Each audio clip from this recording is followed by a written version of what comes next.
aku, mulutku kan selalu pujimu, dan angkat tanganku sembahmu, tinggikan namamu. Yesus, kemuliaan bagimu. Yesus, kemuliaan bagimu. Yesus, kemuliaan bagimu. Ya Rabba, tetap dalam hadirat Tuhan. Ya Rabba, mari kita mempersiapkan hati kita. Kita mau mendengarkan firman Tuhan. Biar benih itu ditabur dalam hati kita, ditabur di tempat yang baik. Ya Rabba,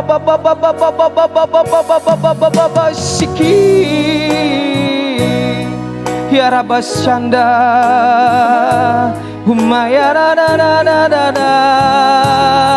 ya Rabba Baba, ya Rabba Sikidi, Anana.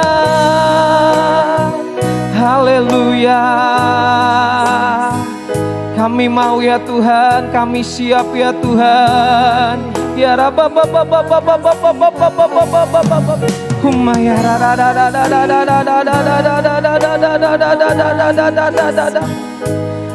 Kami mempersiapkan hati kami ya Tuhan. Kami membuka hati kami lebar-lebar untuk firman-Mu. Ya da.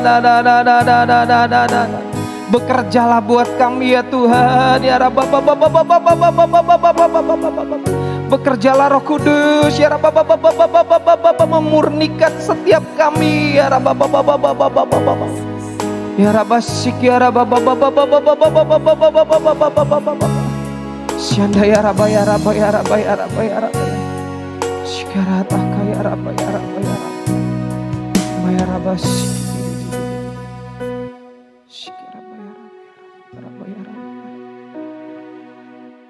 Ya Rabba, ya Rabba, ya Rabba, ya Rabba, ya Rabba. Sik, ya Rabba, ya Rabba, ya Rabba, ya Rabba. Haleluya. Mengalir Roh Kudus. Ya Rabba, ya Rabba, ya Rabba. Ya Rabba, ya Rabba. Oh, ya Rabba, ya Rabba, ya Rabba.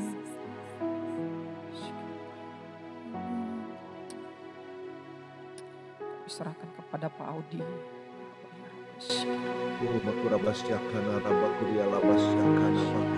Mari sekali lagi kita berdoa dalam roh kita.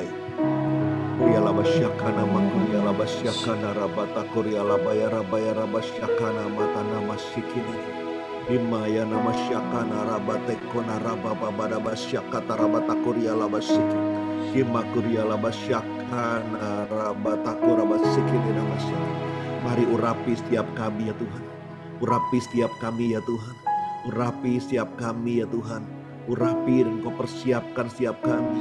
Dan setiap benih firman itu Tuhan, tidak hanya kami terima, tapi itu bertumbuh dalam kehidupan kami. Dan menghasilkan buah-buah ya Tuhan. Dan menghasilkan buah-buah ya Tuhan. Di hari-hari yang terakhir, menjelang kedatangan yang kedua kali ya Tuhan. Biarlah kami boleh menghasilkan buah-buah buat Engkau. Inilah kesempatan yang terakhir, waktu yang terakhir ya Tuhan. Inilah waktunya untuk menuai ya Tuhan. Inilah waktunya Tuhan. Kami menghasilkan buah-buah yang manis buat Engkau. Buah-buah yang manis buat Engkau. Terima kasih Tuhan Yesus. Terima kasih Bapak. Terima kasih. Dalam nama Tuhan Yesus. Haleluya. Haleluya. Haleluya. Mari sama-sama katakan amin. Kali beri tepuk tangan buat Tuhan Yesus. Yuk kita beri tepuk tangan buat Tuhan kita yang dahsyat. Oke, shalom Bapak Ibu Saudara semua, shalom. Bisa dengar suara saya dengan jelas ya, shalom, shalom. Nah, Saudara,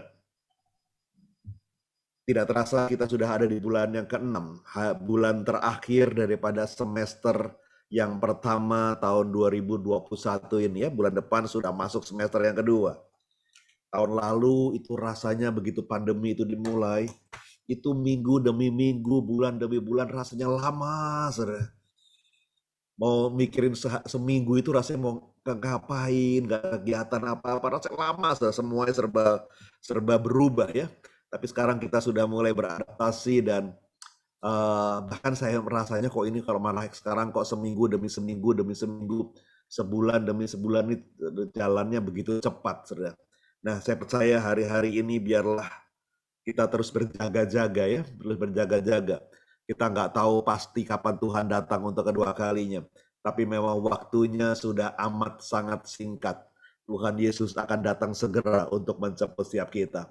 Oke, tolong PowerPoint-nya. Siapa, Darren apa Sony yang sharing?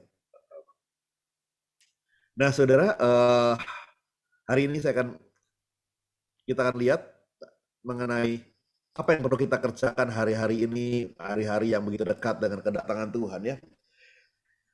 Sejak tahun 2009, di mana gembala kita Pak Niko mendapatkan visi daripada Tuhan, bahwa Tuhan akan segera datang untuk kedua kali, lalu kita memasuki satu masa yang begitu dahsyat, yang gembala kita sendiri juga belum tahu apa itu pada waktu itu, dan terakhir setelah berjalan beberapa tahun, barulah Pak Niko mengerti bahwa itulah yang disebut Pentakosta yang ketiga, di mana Roh Kudus akan dicurahkan begitu dahsyatnya, untuk masuk dalam satu penuaian jiwa yang terbesar dan terakhir, menjelang kedatangan Tuhan yang kedua. Oleh sebab itu kita disebut sebagai pembawa pesan, pemberita Injil, penuai-penuai atau messengers daripada Pentakosta yang ketiga. Nah saudara, suka apa nggak suka, di era Pentakosta ketiga ini, kita ini messengersnya Tuhan. Kita ini adalah orang-orang yang dipersiapkan Tuhan untuk menuai jiwa-jiwa. Bisa, nggak bisa, mampu, nggak mampu menuai jiwa, Tuhan mau pakai setiap kita. Saudara. Ya, dan Tuhan bisa pakai segala cara untuk memotivasi kita, menggerakkan kita lewat cara yang baik, kadang-kadang dipaksa dengan cara yang agak keras. Yang penting sasaran akhirnya adalah jiwa-jiwa dituai. Oke, next slide. Nah, sejak perjanjian lama, Tuhan tuh panggil, saudara, para patriarh. Istilah para patriarh itu adalah para bapak-bapak pendahulu kita, bapak-bapak yang pertama kali bapak-bapak Israel, saudara, mereka menyebutnya patriarh. Itu untuk apa? Untuk mempersiapkan satu bangsa, yaitu bangsa Israel, saudara, yang akan menduduki satu tanah yang disebut tanah perjanjian atau tanah Kanaan, saudara.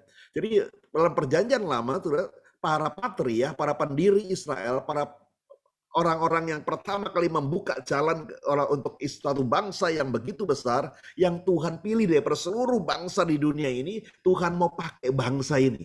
Tuhan mau persiapkan bangsa ini, Tuhan mau pulihkan bangsa ini. Tuhan pilih bangsa ini dari segala bangsa untuk menjadi bangsa yang dipilih sama Tuhan, yaitu Israel.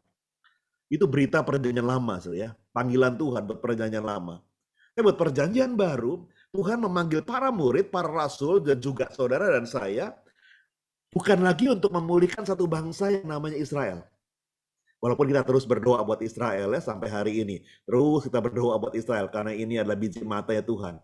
Walaupun rada-rada bandel nih bangsa, walaupun kadang-kadang rada-rada sombong ini bangsa, kadang-kadang tegar tekuk, dari zaman dulu juga tegar tekuk, saudara. Keras kepalanya luar biasa, bandelnya luar. Tapi walaupun bandel, ini Tuhan sayang sama bangsa ini. Tuhan sangat mengasihi bangsa ini. Apa boleh buat, saudara? Walaupun bangsa yang bandel, tegar tekuk, kadang-kadang kita juga geleng-geleng lihat orang Yahudi sombongnya, amit-amit. Tapi Tuhan sayang sama bangsa ini. Nah, tapi masuk perjanjian baru, Tuhan tidak hanya ingin pulihkan satu bangsa ini, saudara. Tapi Tuhan mau pakai setiap para rasul, para murid, juga setiap saudara untuk memulihkan bangsa-bangsa. Tuhan tidak lagi berbicara satu bangsa, tapi seluruh dunia ini akan dipulihkan kembali. Sebelum kedatangan Tuhan yang kedua kali, sebelum Tuhan membangun takhta yang besar di antara bangsa-bangsa, Tuhan mau pakai setiap kita untuk memulihkan sampai seluruh dunia, saudara. Oke, next slide. Ya, saya cepat di depan ini ya.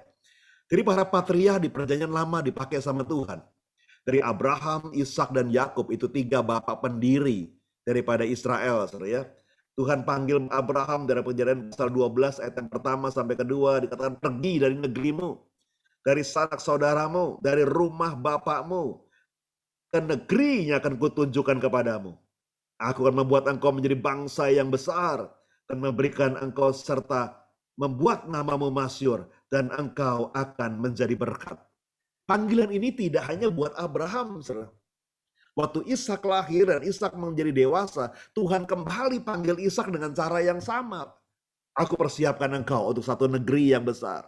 Begitu Yakub juga begitu sama, diberikan ketiga kali Yakub, Abraham, Ishak lalu Yakub. Aku persiapkan engkau, pergi dari keluargamu, saudara.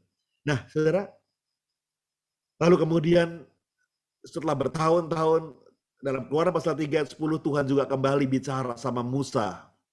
Waktu Musa sudah tinggal tenang di Midian, sudah punya keluarga, sudah punya ternak, menggembalakan kambing domba, bisnisnya mulai maju, lumayan diberkati.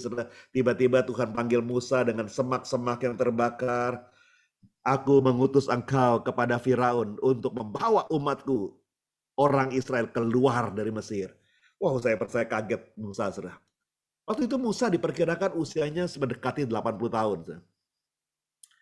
Jadi kadang-kadang Tuhan panggil orang di usia lanjut pun mesti dipanggil sama Tuhan. Saudara. Umur 80 tahun, Tuhan bilang, ayo balik ke Mesir. Kembali ke Mesir. Aku mau pakai engkau. Pulang ke Mesir. Wah, Musa bilang, ngapain ke Mesir Tuhan? Aku itu dimusuhin di Mesir. Ini di Midian udah enak, nyaman. Ada istri, anak, keluarga, ada kambing domba, ada berkat di sini, mertua yang baik. Saudara, tapi Tuhan bilang, enggak, aku punya rencana yang lebih besar daripada itu. Saudara, kadang-kadang untuk rencana Tuhan yang besar, saudara, untuk rencana blueprintnya Tuhan yang besar, Tuhan pakai orang-orangnya. Bahkan di usia menjelang 80 tahun pun Tuhan panggil Musa. Saudara. Saya nggak pernah lupa kesaksian daripada Opa Nyotora Harjo, saudara, papanya Pak Niko. Saudara. Beliau katakan, Om ini bangun gereja pertama kali. Ya pertama kali bangun gereja itu usia 60 tahun. Jadi rupanya Om Nyotora Harjo juga dipanggil Tuhan untuk mulai bangun gereja. Pertama kali bangun gereja di usia yang sudah jadi opa, saudara, yang harusnya santai-santai saja seperti Musa di Midian. Tapi tiba-tiba Tuhan panggil, yuk bangun gereja. Bangun jemaat sekarang. Ya sekarang menjadi rayon 9 di daerah Depok sampai Sawangan dan sekitarnya, saudara. Ayo bangun rumah Tuhan. Saudara, Tuhan bisa pakai siapapun dalam usia yang seberapapun, saudara. Orang tua dipakai sama Tuhan. Anak muda juga dipakai sama Tuhan. Generasi Yeremia juga bisa dipakai Tuhan dengan cara yang ajaib. Kalau Tuhan mau pakai, dan waktu kita berkata yes sama Tuhan, maka Tuhan bisa pakai siapa saja. Yang setuju dengan saya katakan amin. Ya, Oke, next slide. Masuk perjanjian baru, saudara. Tuhan memberikan satu amanat atau Great Commission, perintah amanat agungnya Tuhan Yesus. Karena itu pergilah, jadikanlah semua bangsa muridku. Tidak lagi satu bangsa, tapi semua bangsa ini jadi muridnya Tuhan. Dan baptislah mereka dalam nama Yesus, nama Bapa dan Anak dan Roh Kudus. Dan ketahuilah dan ajarlah mereka melakukan segala sesuatu yang telah kuperintahkan kepadamu. Dan ketahuilah aku menyertai kamu senantiasa sampai kepada akhir zaman. Saudara, dalam perjanjian baru, Tuhan tidak hanya pulihkan satu bangsa Israel, tapi Tuhan berkata, ayo bergerak sampai ke bangsa-bangsa sekarang. Injil itu tidak hanya buat orang Israel, tapi sampai ke bangsa-bangsa. Dan baptislah mereka, ajarlah mereka. Saudara, bukan visi Tuhan berubah, tapi memang rencana Tuhan adalah seluruh bangsa, seluruh dunia ini kembali menjadi miliknya Tuhan. Dosa membuat bangsa-bangsa jauh daripada Tuhan. Dosa membuat bangsa-bangsa terpisah daripada Tuhan. Tapi Tuhan mau kembalikan dari mulai satu bangsa yang namanya Israel. Terus bergerak sampai ke bangsa-bangsa. Dan saya percaya kalau hari ini ada 200 lebih bangsa di dunia ini. Tuhan mau, Tuhan mau. Dan 200 bangsa itu kembali kepada Tuhan. Kembali jadi milik Tuhan. Dan itu tugas daripada orang-orang perjanjian baru. Siapa itu? Para murid Tuhan Yesus, para rasul, dan Bapak, Ibu, Saudara, kita semua, dan termasuk saya, yang menjadi umat pilihannya Tuhan, menjadi Israel rohani, menjadi orang-orang percaya. Tugas kita adalah pergi ke segala bangsa untuk menjadikan mereka menjadi miliknya Tuhan Yesus. Tapi untuk pergi seperti ini gak gampang, saudara. Untuk melakukan amanat agung Tuhan Yesus tidak gampang, saudara. Makanya dalam Kisah Rasul pasal 1 ayat yang ke-8, Tuhan berkata, jangan khawatir. Roh Kudus akan kuberikan kepadamu. Dan Roh Kudus itulah yang akan membawa engkau bergerak. Roh Kudus itulah yang akan memberikan kamu kuasa.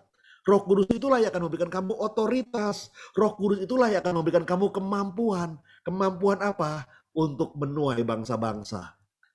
Untuk memenangkan bangsa-bangsa. Tanpa Roh Kudus kita nggak bisa apa-apa. Saudara. Oh, kita ini penakut. Kita ini pemalu. Saudara. Kita ini serba khawatir. Ini serba ragu. Tapi Tuhan bilang Roh Kudusnya akan kuberikan kepadamu. Dan Roh Kudus itu adalah power, otoritas yang akan membuat engkau sanggup melakukannya. Saya pernah cerita sama saudara ya, murid-murid Tuhan Yesus sebelum ada Roh Kudus, sebelum ada peristiwa Pentakosta, dan setelah ada peristiwa Pentakosta, hidup mereka berubah. Hidup mereka berubah dari murid-murid yang pengecut, murid-murid yang lari tunggang langgang waktu Tuhan Yesus ditangkap, menjadi murid-murid yang begitu berani, bahkan pada akhir hidup para murid-murid. Alkitab nyata tidak satu pun depan murid-murid mati dengan cara yang baik-baik.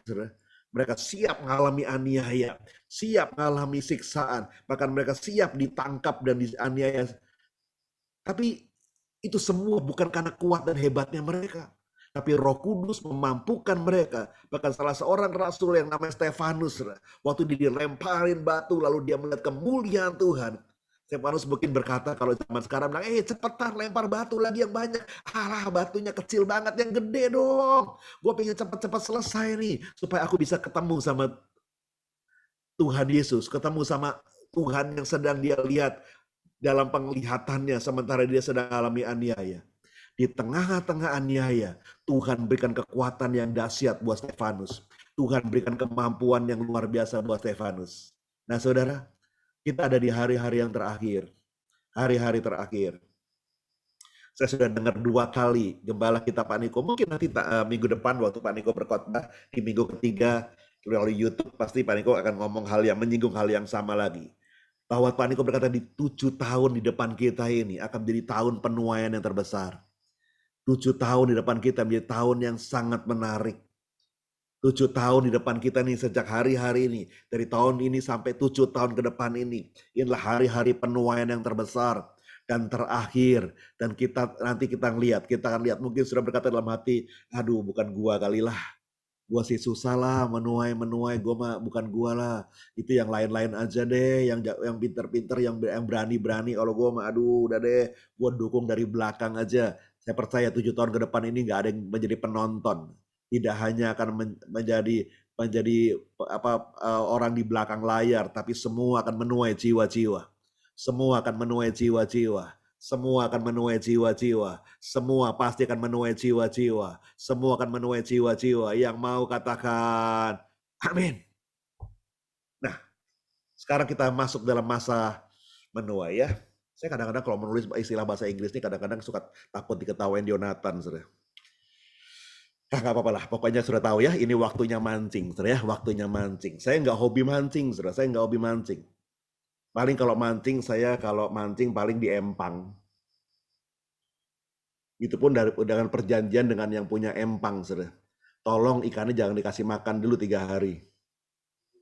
Supaya waktu mancing gampang, saudara. Kalau ikan udah pada kenyang susah kita mancing nggak dapat, saudara. Tapi udah 3 hari tuh lapar tuh ikan, saudara. Nanti kita mancing gampang, saudara. Istri saya Bu Mona juga waktu itu, Bu, ayo Bu mancing Bu. Nggak mau. Pertama panas, tahu ya ibu-ibu kadang kena panas malas duluan, saudara ya. Kedua nggak pernah mancing, saudara. Tapi akhirnya penasaran juga dia, saudara ya. Walaupun dipayungin sama kedi-kedinya pemancing, saudara, dipayungin begitu karena panas, terik, saudara di pemancingan. Lalu dia nyoba mancing, saudara. Begitu nyoba mancing, baru 2-3 menit langsung dapat, saudara. Wah semangat, saudara, dapat lagi. Ya maklum, saudara, ikannya sudah 3 hari belum dikasih makan, saudara. Jadi begitu dikasih umpan langsung disambar, saudara ya. Ya memang mancing itu nggak gampang, saudara, tapi waktu itu dibikin gampang, saudara ya. Apa yang kita perlu kerjakan sebagai messenger sehari-hari ini? Ini waktunya mancing, saudara ya. Ini waktunya menjala, ini waktunya menangkap ikan, ini waktunya menangkap jiwa-jiwa, ini waktunya menuai, ini waktunya bukan nanti, ini sekaranglah waktunya. Yang setuju katakan amin. Nah, oke, next slide. Ada 3 hal yang kita perlu perhatikan waktu kita memancing, saya. Markus 1 ayat yang ke-35, Alkitab katakan begini. Pagi-pagi benar, waktu Tuhan hari masih gelap, ia bangun dan pergi keluar, ia pergi ke tempat yang sunyi dan berdoa di sana. Ini berbicara tentang siapa? Tentang ia dalam huruf besar, yaitu Yesus. Ini ayat yang paling sering kita pakai untuk kalau ngajar saat teduh, ya. Kita selalu berkata bahwa Tuhan Yesus saja pagi-pagi saat teduh. Masa kita nggak saat teduh? Tuhan Yesus yang adalah Allah aja, dia adalah Tuhan itu sendiri, bagian daripada Tritunggal Allah, dia aja saat teduh. Emangnya kita lebih hebat dari Tuhan Yesus malas-malas saat teduh?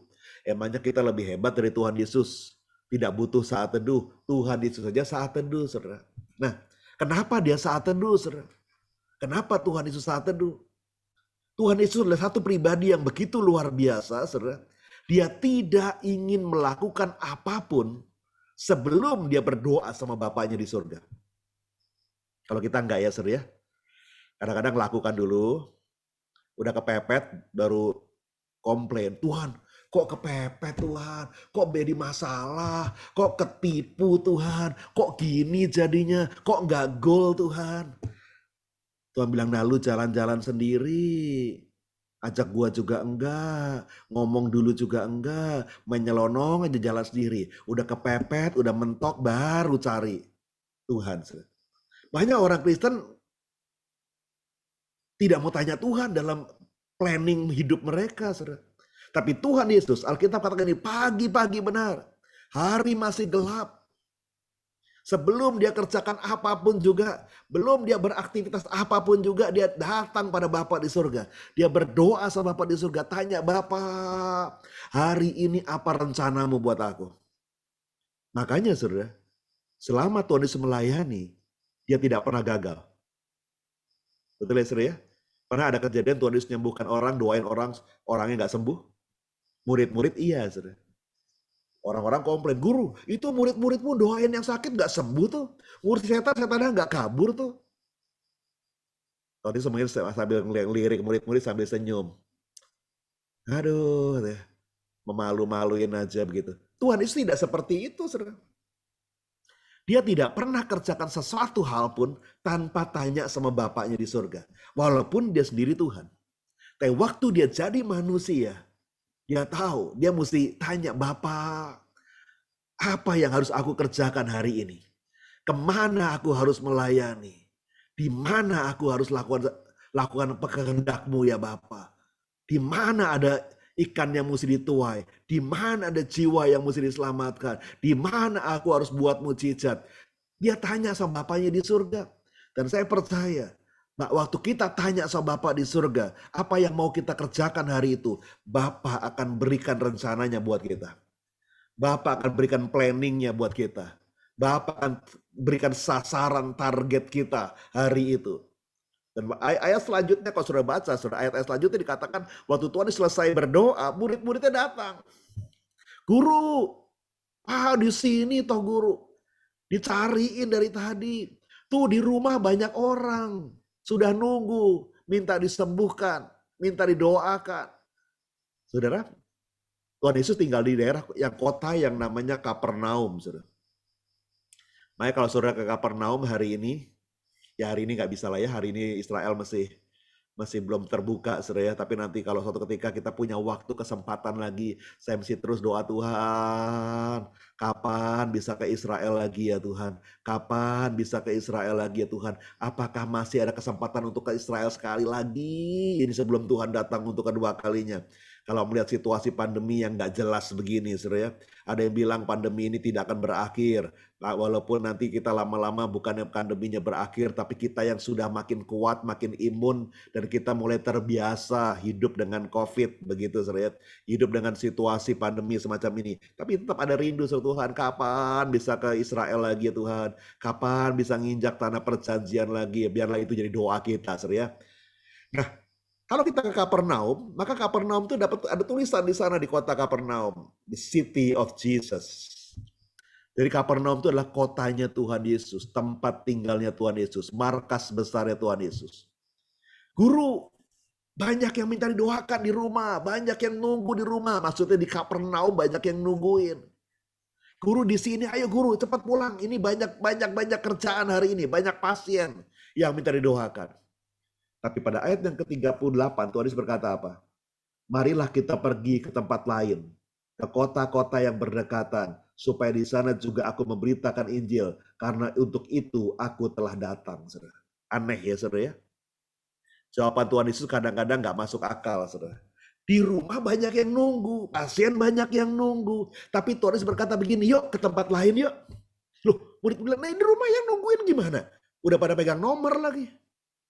Antri lagi mereka. Nanti mereka kecewa.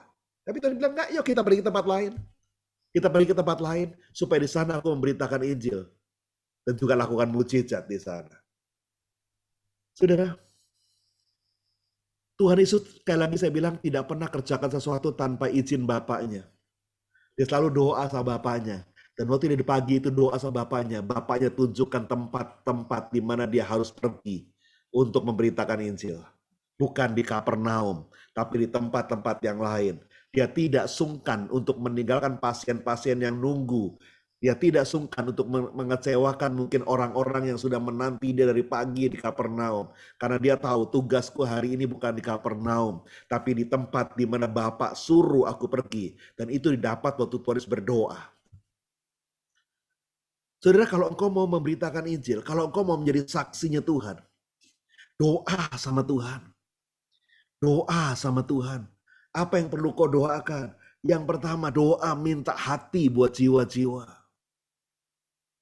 Saudara tidak bisa menyelamatkan jiwa tanpa engkau berdoa minta hati buat jiwa-jiwa. Biar engkau punya hati yang berbelas kasihan terhadap jiwa-jiwa. Banyak jiwa-jiwa yang terbelenggu, saudara. Banyak jiwa-jiwa yang terikat.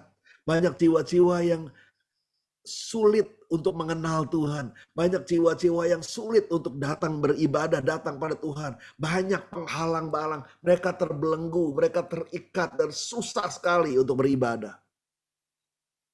Yang kedua, minta tuntunan Roh Kudus. Aku sediakan engkau penolong, yaitu roh kebenaran. Roh itu akan memberitakan, menuntun engkau, membimbing engkau. Roh Kudus, kemana aku harus beritakan Injil? Roh Kudus, kemana ada jiwa-jiwa? Roh Kudus, kemana ya? Roh Kudus, kemana? Kadang-kadang nanti Roh Kudus tunjuk satu tempat, satu lokasi yang mungkin asing buat saudara. Doakan tempat itu, doakan tempat itu, doakan tempat itu. Saudara, tidak ada mustahil buat Tuhan Yesus. Tuhan akan berikan hati buat jiwa-jiwa. Engkau minta jiwa-jiwa, maka Tuhan akan berikan jiwa-jiwa. Jangan hanya sekedar biarilah nanti mau dituai kayak mau enggak nih orang-orang daerah sini bandel nih, apalagi mau COVID begini nggak pada pakai masker sekali. Saudara, biar engkau tidak hanya bisa bergosip tentang orang-orang sekitar kita, tapi juga kita punya belas kasihan kepada jiwa-jiwa. Punya belas kasihan buat jiwa-jiwa. Mereka tuh terbelenggu, saudara. Mata mereka tuh tertutup. Mereka tidak bisa melihat kebenaran firman. Mereka tidak bisa melihat kebenaran daripada Kristus, saudara. Mereka tertutup, mereka dibutakan. Dan kita perlu berdoa. Kita perlu beritakan, bicara sama mereka. Supaya ini terbuka. Dan mereka melihat kemuliaan Tuhan, saudara. Dan mereka melihat, oh ini Yesus yang benar. Ini Yesus yang harus aku sembah. Ini Yesus yang harus aku muliakan. Banyak jiwa-jiwa yang terbelenggu sekitar kita.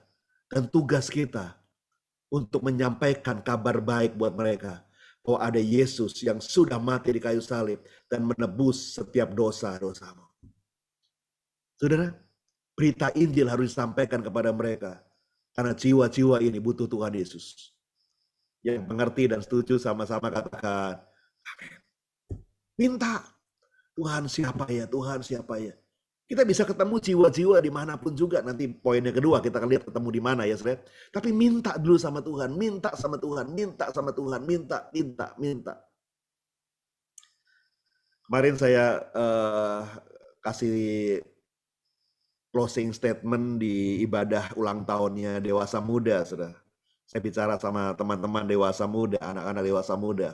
Di yang di bawah Yonatan, saudara. Saya ingatkan kepada mereka bahwa ayo, cari jiwa-jiwa, cari jiwa-jiwa. Jangan sekedar, wah saya sudah kebaktian, selesai. Di luar sana banyak yang belum kebaktian. Orang dewasa muda itu kan paling repot, saudara. Terlalu sibuk dengan karir, terlalu sibuk dengan bisnis, terlalu sibuk dengan kehidupannya. Tuhan nantilah, sudah cukuplah seminggu sekali saya ke gereja. Ya kalau ke gereja. Ke gerejanya belum tentu kadang-kadang, saudara ya. Ya yang penting saya kan sudah jadi orang Kristen. Jadi orang Kristen belum tentu masuk surga, saudara.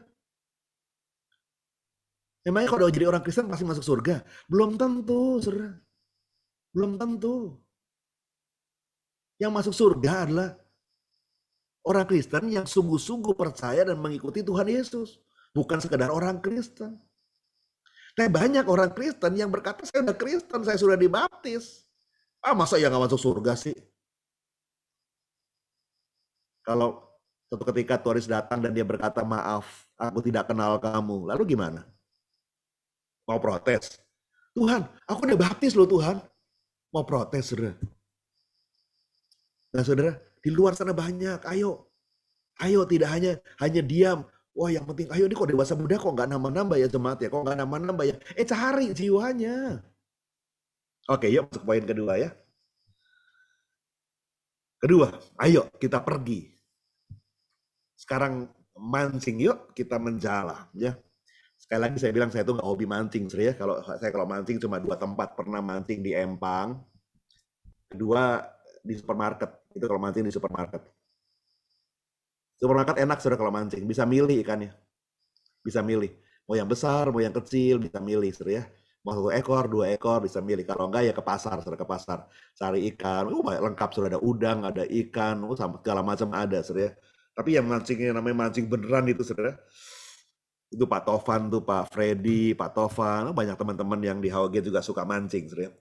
Katanya, wah itu asik sekali mancingnya. Sensasinya kalau mancing itu luar biasa, saudara ya.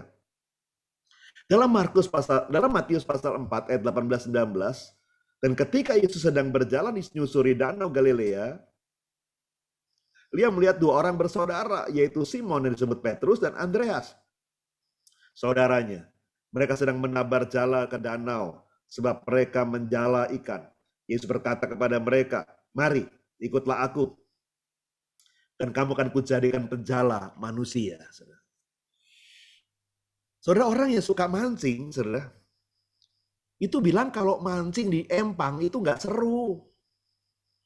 Ini ada Pak Tovan nih, yang Pak Freddy, Pak Tovan nih, yang nggak tahu yang lain saya nggak hafal, saudara, yang hobi-hobi mancing. Kalau mancing di Empang mah nggak seru. Justru mancing di Empang tuh ikan piaraan, ya baru mancing gitu langsung dapat. Justru sensasinya itu waktu ikannya berontak, ikannya nggak mau dipancing, waktu nunggu nggak dimakan-makan sejam 2 jam, wah itu sensasinya. Begitu dapat, yes itu mantep. Apalagi kalau ikannya besar, wow itu waktu ikannya ngelawan berontak, wah itu sensasinya sudah. Adu tarik dengan ikan, dengan pancingan, wah itu luar biasa. Dan begitu dapat ikan, sukacitanya luar biasa, saudara. Itu mancing, saudara. Nah, jadi Tuhan bilang, ayo, aku jadikan kau penjala manusia. Aku jadikan kau pemancing atau penjala buat jiwa-jiwa. Saudara, ini panggilan Tuhan buat murid-murid yang pertama. Tuhan katakan, ayo mau bisnis yang baru, jangan mancing-mancing. Ayo ada bisnis baru nih. Bisnis apa? Jala manusia. Saudara, kemarin saya bicara juga sama anak-anak dewasa muda. Kadang-kadang kita kalau di bisnis yang sekuler, saudara, entah di kantor, entah di perusahaan, wah itu semangatnya luar biasa, saudara. Wah lembur, waduh, saudara. Apalagi dulu saya waktu kerja sama perusahaan Jepang, saudara. Itu lembur itu menjadi syarat utama, saudara. Kalau nggak lembur berarti nggak punya komitmen, nggak punya integritas sama perusahaan. Tapi saya bilang buat saya no, sorry. You mau paksa saya lembur, kalau saya nggak bisa, saya bilang nggak bisa. You mau keluarin deh, terpaksa deh saya bilang. Karena malam saya harus melayani Tuhan, saya bilang. Begitu sore pulang dari pabrik jam 5 sore, saya nggak pulang ke rumah, langsung ke gereja, saudara. Karena biasanya jam 6, jam 7 dimulailah mandi pun di gereja. Saya bilang, sorry hari ini ada ibadah. Wah ini mesti lembur, begini-begini. Ngelemburin apa? Saya bilang, saya mau ngelemburin apa coba? Kerjaan saya udah beres semua, mau ngelemburin apa? Ya pokoknya lembur aja, biar kelihatan rajin. Nggak perlu deh, saya bilang nggak perlu kelihatan rajin, saya bilang. Saya nggak perlu, nggak butuh kelihatan rajin. Loh kalau kamu nggak kelihatan rajin, jabatanmu nggak naik-naik nanti. Nggak bisa dipromosi. Oh gitu, ya sudah nggak usah dipromosi, saya bilang. Daripada itu menghalangi saya beribadah, walaupun daripada itu menghalangi saya cari Tuhan, daripada itu menghalangi saya melayani Tuhan, ya udah nggak usah dipromosi. Saya bilang nggak perlu. Daripada enak kan kamu nggak perlu. Saya ngomong sama atasan saya, saudara. Kamu nggak perlu repromosi saya, nggak usah repot-repot. Jadi nggak usah. Kalau saya bilang, wah kan repot sama kamu ini, suruh lembur aja sebentar nggak mau. Bukannya nggak mau, saya melayani Tuhan, saya bilang. Itu tugas panggilan saya. Dan saya ada ibadah jam 7 ini, jam 5 tank saya mesti pulang. Boleh cek kerjaan saya tidak ada yang tertunda, semua selesai. Iya sih kerjaan lu selesai, tapi lu kan perlu lah sedikit-sedikit lah, pura-pura lembur lah. Ya baca apalah, beres-beres apalah. Saya bilang nggak bisa. Nanti dah kalau perlu beres-beres besok pagi saya kerjakan. Hari ini saya mau melayani Tuhan lebih dulu. Kayak banyak orang semangatnya kalau namanya bisnis di sekuler. Salah, ya enggak, saudara. Enggak salah kerja mati-matian di pabrik, di perusahaan, di kantor, di toko, enggak salah, saudara. Tapi jangan lupa sama Tuhan. Tapi jangan lupa sama Tuhan. Jangan kalau sama dunia itu begitu semangatnya. Tapi kalau buat Tuhan itu nomor 2. Saudara. Kalau buat Tuhan itu nanti aja kalau gua sempat lah. Kalau buat Tuhan itu nanti aja lah kalau ada waktu. Buat Tuhan itu nanti deh. Sekarang lagi repot nih, kerjaan lagi banyak, bisnis lagi rame nih, toko lagi laku. Nanti satu ketika saya akan bicara masalah godaan Mesir ya saudara, godaan Mesir. Salah satu godaan Mesir adalah Firaun itu berkata, kasih mereka kerjaan yang banyak.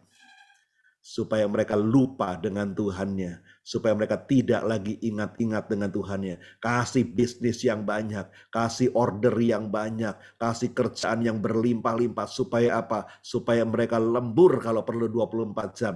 Dan lupa dengan Tuhan. Itu salah satu godaan Mesir. Nanti kapan-kapan saya khotbah itu. Saudara, ini waktunya menuai, saudara. Nggak salah kerja mati-matian buat bisnis kita, buat pabrik, buat kantor, buat usaha kita, nggak salah. Tapi jangan lupa sama Tuhan. Saudara. Tapi jangan lupa sama Tuhan.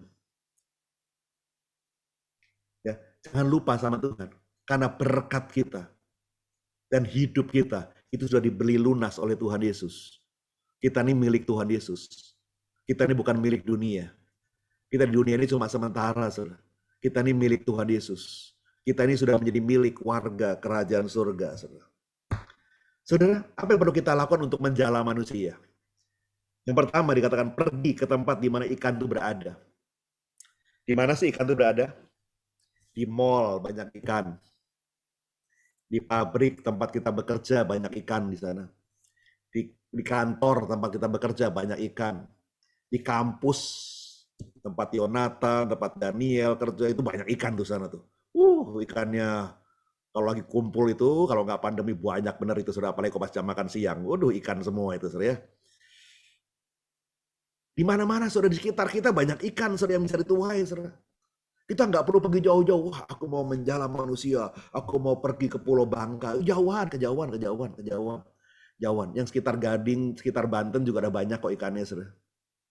Banyak kok ikan yang bisa dituai di sekitar sini. Teman bisnismu, teman kuliahmu, teman kantormu, saudara. Saya nggak tahu saya pernah cerita sama saudara belum. Dulu waktu saya kuliah, saudara, saya punya geng 9 orang, saudara, 9. Jadi 8 teman, 9 sama saya. Laki-laki semua. Bandel semua. Bandelnya anak-anak mahasiswa, saudara ya. Yang namanya main biliar, ke glodok, ke kota, ke sana ke Taman Sari dan lain-lain, tempat-tempat anak-anak muda kumpul, ke Blok M, main bowling, main biliar, main dingdong. Ya untung aja nggak judi sih, memang dulu nggak judi, nggak ada narkoba waktu itu saudara ya. Tapi di antara 9 ini yang Kristen cuma 2 saudara. Yang Kristen cuma 2. Yang 7 bukan Kristen. Waduh, itu yang namanya aniaya, saudara, di antara teman, namanya dibully. Kalau Sabtu pulang kuliah tuh udah, ayo minggu besok kemana nih? Puncak yuk, Bandung yuk. Oh sorry, gue ke gereja. Alah lu, ke gereja melulu lu. Sok Kristen lu, sok kudus lu. Ayolah sekali-sekali. Tuhan juga ngerti kok. Kita butuh refreshing. Ayo ke puncak bareng-bareng, 9 orang nih.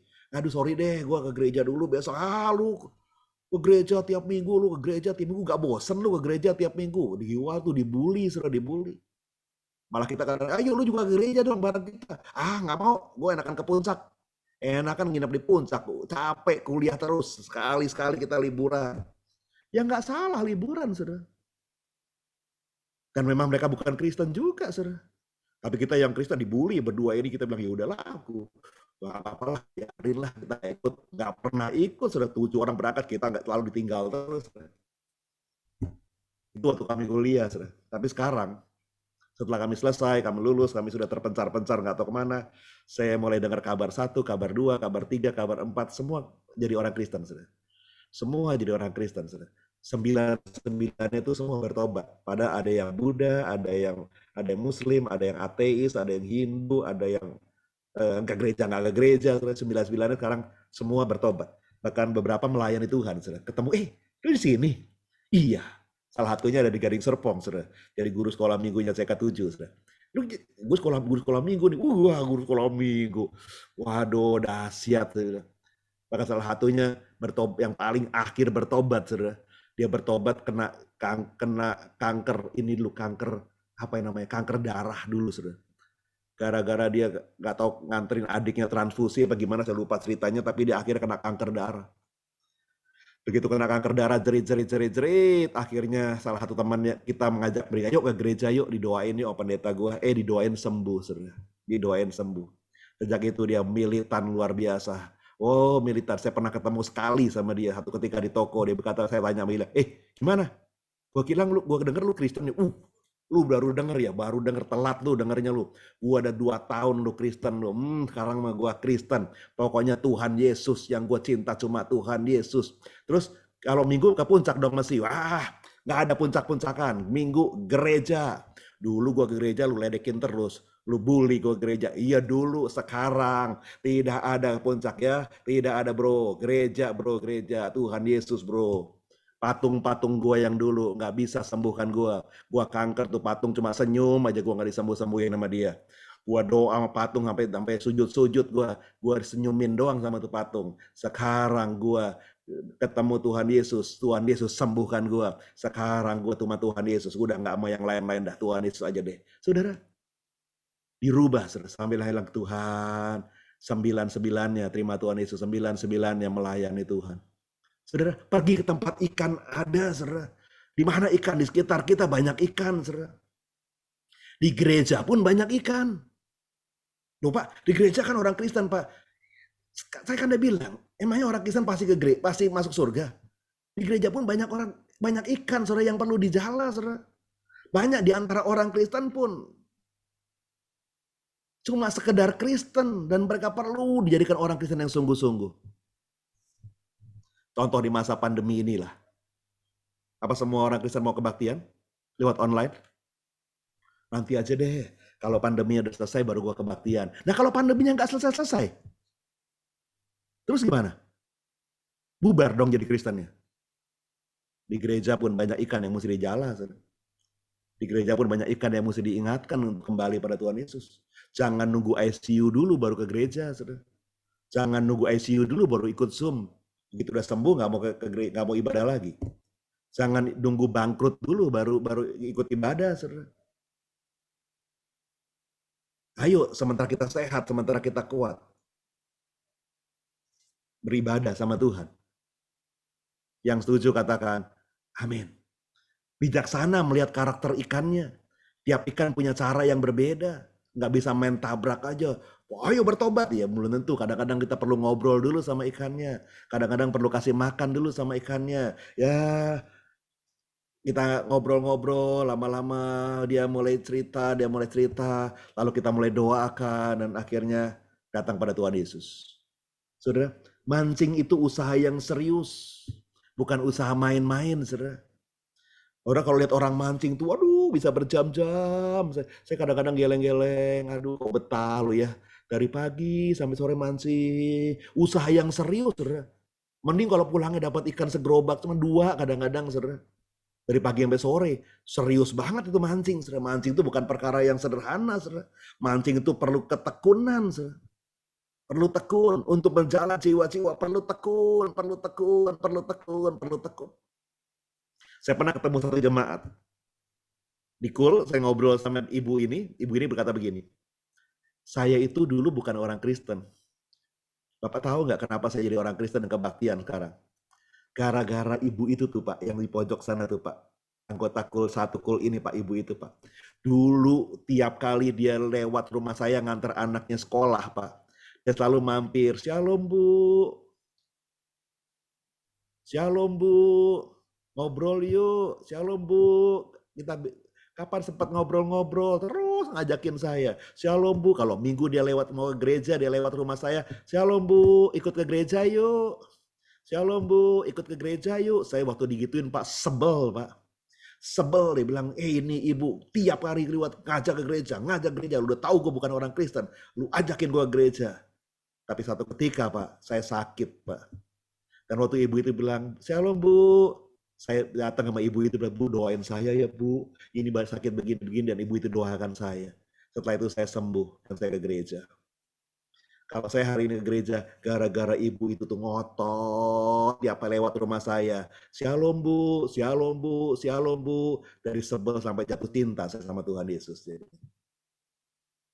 Nggak seminggu Pak, nggak sebulan, hampir setahun tuh ibu, "Shalom Bu, shalom Bu, shalom Bu, shalom Bu." Saya cuekin setahun, tapi akhirnya saya ketangkep juga Pak, ke gereja juga saya. Saudara, butuh ketekunan, butuh sabar untuk menjala manusia, saudara. Dan terakhir, yang ketiga, next slide tolong. Kalau ikan sudah didapat, lalu diapakan, saudara? Jangan dilepas lagi ke laut, saudara. Bawa ke Kul, saudara. Bawa ke Kul, saudara. Ajak mereka beribadah. Tidak mungkin ke gereja mereka masih malu. Ke gereja mereka masih ragu-ragu. Gereja mereka masih susah. Ayo ajak ke Kul, ajak ke Kul. Kalau kita punya Kul, jangan puas. "Wah, anggota Kul gue 15. Oh, oke, 15 sudah lengkap semua. Oke, aman." Bertumbuh. Bertumbuh. Yang 15 perlu jadi 16, 17, 18, 20. Lalu berlipat ganda lagi. Bentuk Kul yang baru lagi, berlipat kali. Untuk itulah perlunya Kul, saudara. Itu sarana yang paling gampang. Itu pukat harimau buat menuai jiwa-jiwa, saudara. Itu kapal yang lincah untuk menuai jiwa-jiwa. Mungkin susah diajak ke gereja langsung, tapi di Kul lah. Mereka bertumbuh, mereka bisa ngobrol, bisa sharing, bisa didoakan. Di sanalah jiwa-jiwa akan digembalakan. Jiwa-jiwa akan digembalakan. Saudara kasih Tuhan, 7 tahun ke depan ini, Gembala kita Paniko berkata, ini masanya menuai yang besar. Ini masa menuai yang besar. Tuhan sedang kalau sawah itu sudah digemburkan oleh Tuhan. Kalau ladang itu sudah digemburkan lewat COVID ini, sudah digemburkan sama Tuhan. Hari-hari ini saudara, ladang itu sudah digemburkan sama Tuhan lewat peristiwa COVID, lewat banyaknya PHK, lewat banyaknya krisis, banyak orang depresi. Itu tanah itu sudah dibikin gembur sama Tuhan. Supaya apa? Supaya kita mudah menuainya. Supaya kita tidak bertemu dengan tanah yang keras, tapi kita menuai dengan tanah-tanah yang siap untuk dibajak, siap untuk ditanami, dan segera dituai, segera mengalami panen yang besar.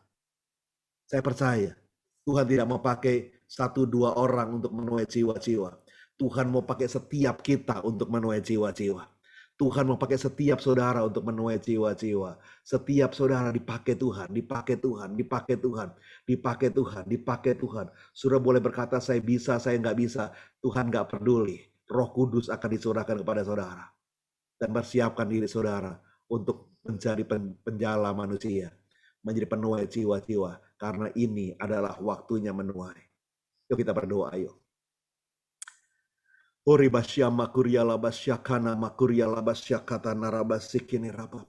Oh rela bayasyakan Tuhan, urapi para penuai-penuaimu ya Tuhan. Urapi anak-anakmu ya Tuhan. Hamba berdoa buat setiap mereka, saudara, Bapak Ibu Saudara yang bergabung dalam Zoom malam hari ini Tuhan. Jadikan mereka semua penuai jiwa-jiwa. Penuai jiwa-jiwa. Mari masing-masing minta jiwa-jiwa.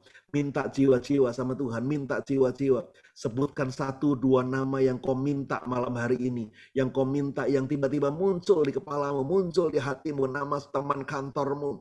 Mungkin nama teman di pasar, di toko, di pabrik, di kantor, dimanapun saudara, di kampus, dimanapun saudara bekerja, di lingkungan saudara, minta tiba-tiba nama itu muncul. Doakan nama itu, doakan nama itu, doakan nama itu, doakan nama itu, doakan nama itu, doakan nama itu. Mulai minta jiwa itu, mulai minta jiwa itu, mulai minta jiwa itu. Doakan nama itu, doakan nama itu, doakan nama itu, doakan nama, minta itu sama Tuhan, minta. Nanti gimana caranya Tuhan yang akan tuntun, Roh Kudus dia akan tuntun. Mari minta jiwa-jiwa, minta jiwa-jiwa, minta jiwa-jiwa. Tuhan, kau dengar setiap jiwa, setiap nama yang didoakan oleh anak-anakmu malam hari ini ya Tuhan. Meteraikan jiwa itu ya Tuhan, meteraikan nama itu ya Tuhan. Dan kami rebut nama itu di dalam nama Tuhan Yesus. Kami rebut di dalam nama Tuhan Yesus. Dan pertemukan anak-anakmu dengan orang itu ya Tuhan. Pertemukan anak-anakmu dengan pribadi itu ya Tuhan. Supaya mereka bisa berbicara tentang Yesus kepada mereka. Berbicara tentang Yesus kepada mereka. Terima kasih Tuhan Yesus. Terima kasih. Dalam nama Tuhan Yesus. Mari sama-sama katakan amin.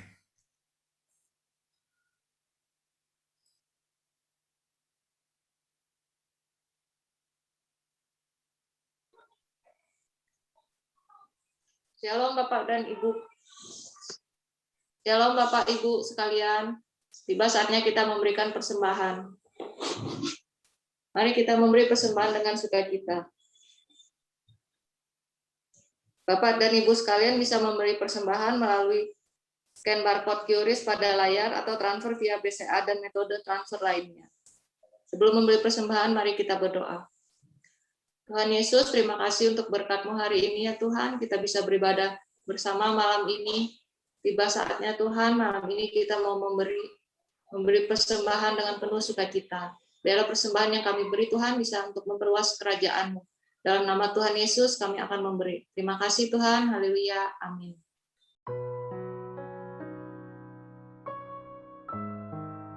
Shalom adik-adik. Ibadah anak akan diadakan besok hari Minggu tanggal 13 Juni 2021 pukul 10 pagi via Zoom. Ibadah ini akan dilayani oleh Kak Nike. Ibadah Youth akan diadakan besok hari Minggu tanggal 13 Juni 2021 pukul 2 siang via Zoom. Ibadah ini akan dilayani oleh Pendeta Frita Haryanto. Join ya guys. Ibadah Junior Church akan diadakan besok hari Minggu tanggal 13 Juni 2021 pukul 4:30 sore via Zoom. Ibadah ini akan dilayani oleh Ko Yosef dari Bandung. Ayo join ya. Ibadah doa malam akan diadakan pada hari Sabtu tanggal 19 Juni 2021 pukul 7 malam via Zoom. Ibadah ini akan dilayani oleh Pendeta Tovan Iskandar. Mari Bapak Ibu, kita unity dan beribadah bersama-sama. Tuhan Yesus memberkati berlimpah-limpah. Mari jemaat Tuhan, kita masuk dalam doa syafaat. Mari kita berdoa. Terima kasih Tuhan Yesus untuk setiap firman-Mu yang boleh ditabur oleh hamba-Mu pada hari ini Tuhan Yesus. Biarlah firman-Mu menjadi tuntunan dan pedoman bagi kami untuk masuk dalam Pentakosta yang ketiga, masuk di dalam 7 tahun penuaian jiwa-jiwa, dan juga terbeban bagi jiwa-jiwa yang belum mengenal Engkau. Berkati hamba-Mu Tuhan, gembala kami, Bapak Pendeta Audi Rohadi, di dalam setiap pelayanannya. Hadirat Tuhan, mujizat dan kelepasan terjadi, dan setiap orang dijamah, dilawat, disembuhkan, dan mengalami breakthrough di dalam hidupnya. Berkati juga Ibu Mona di dalam seluruh aktivitas dan pelayanannya. Biarlah Tuhan yang selalu memberi hamba-Mu pencerahan, terobosan-terobosan, dan cara-cara kreatif untuk menyenangkan hati Tuhan. Berkati juga keluarga anak hamba-Mu ini Tuhan Yesus, Patrick, Michelle, Jen, di dalam seluruh aktivitas dan pelayanannya. Untuk Engkau pakai keluarga hamba-Mu ini lebih dahsyat lagi Tuhan, untuk memenangkan jiwa-jiwa. Kami berdoa bagi pemimpin rohani kami, Bapak Pendeta Insinyur Niko Nyotora Harjo beserta dengan 4 wakilnya, Gembala Rayon 3, Bapak Peter Farak Mimela dan Bunda Christine, beserta dengan 2 wakilnya, Gembala Ranting, Gembala Cabang, dan Kul, beserta dengan seluruh keluarga besar mereka. Biarlah Tuhan yang selalu melindungi mereka dan mengarahkan hamba-hamba-Mu ini untuk terus melayani Tuhan, hingga setiap lutut bertelut dan setiap lidah mengaku bahwa Yesus Kristus Tuhan, Tuhan di atas segala Tuhan dan Raja di atas segala Raja. Terima kasih Tuhan Yesus, kami berdoa bagi pemimpin bangsa kami Tuhan. Kami berdoa bagi Bapak Presiden, Insinyur Joko Widodo beserta dengan Wakil Presiden Bapak Ma'ruf Amin dan seluruh jajaran aparatur pemerintahan yang ada dari tingkat pusat sampai daerah. Berkati dengan hikmat dan bijaksana dalam mengambil setiap keputusan-keputusan yang ada. Berkati bangsa kami, bangsa Indonesia ya Tuhan. Berkati tanahnya, airnya, dan udaranya di dalam nama Tuhan Yesus. Jauhkan bangsa kami dari segala rancangan-rancangan kegelapan, perpecahan, dan terorisme. Lalukanlah bangsa kami dari sakit penyakit, virus corona, dan bencana alam, malapetaka, dan juga kuasa-kuasa orang kuat. Terima kasih Tuhan, kami berdoa bagi setiap jemaat Tuhan dimanapun mereka berada, sertai mereka Tuhan di dalam segala kelemahan mereka ya Tuhan. Mereka yang sakit Engkau sembuhkan, mereka yang lemah Engkau kuatkan, mereka yang khawatir Tuhan Engkau beri kepastian, mereka yang hilang pengharapan, Engkau beri harapan-harapan baru. Dan juga Tuhan, kami berdoa bagi setiap mereka yang terkena dampak COVID Tuhan, baik itu yang hilang pekerjaan dan yang sedang mencari pekerjaan. Biarlah Tuhan yang memberi solusi, jalan keluar, dan juga membuka pintu-pintu yang tertutup. Juga Tuhan kami naikkan doa untuk Bapak Raditya Tuhan, biarlah Engkau menjamah seluruh tubuh, jiwa dan rohnya Tuhan, dan biarlah roh Tuhan yang memimpin ia kepada terang Kristus, dan roh Tuhan yang menjadi pagar perlindungan dan keselamatan dalam seluruh kehidupannya. Juga kami berdoa untuk Bapak Doni dan Ibu Lorenta Tuhan, biarlah Engkau jamah lambungnya Tuhan, Engkau sembuhkan dengan darah anak domba Allah. Terima kasih Tuhan Yesus. Sebentar lagi Tuhan kami akan menyelesaikan ibadah kami ini Tuhan Yesus. Sebelum kami menerima berkat yang datangnya daripada-Mu Tuhan Yesus, kami siap menerima berkat datangnya daripada-Mu dan berdoa seperti Yabes berdoa. Kiranya Engkau memberkati aku berlimpah-limpah dan memperluas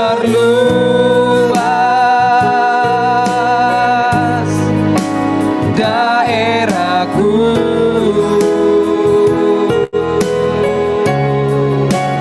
dan kiranya tangan-Mu menyertai aku dan melindungi aku daripada malapetaka,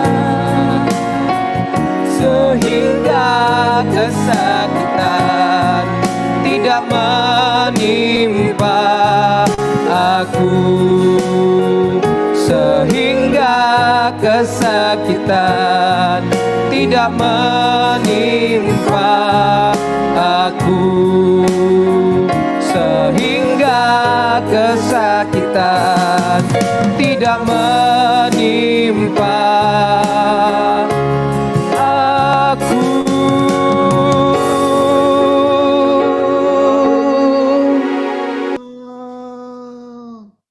Mari angkat tanganmu dan terima berkat Tuhan. Terimalah berkat yang berlimpah dari Bapa di surga, dari Tuhan Yesus Roh Kudus yang menyertai hidupmu dari hari ini sampai kedatangan Tuhan, bahkan sampai selama-lamanya. Keluarga besarmu, pekerjaanmu, usahamu, ekonomimu, kesehatanmu, anak-anakmu diberkati Tuhan berlimpah, limpah, limpah. Yang percaya bersama-sama katakan amin.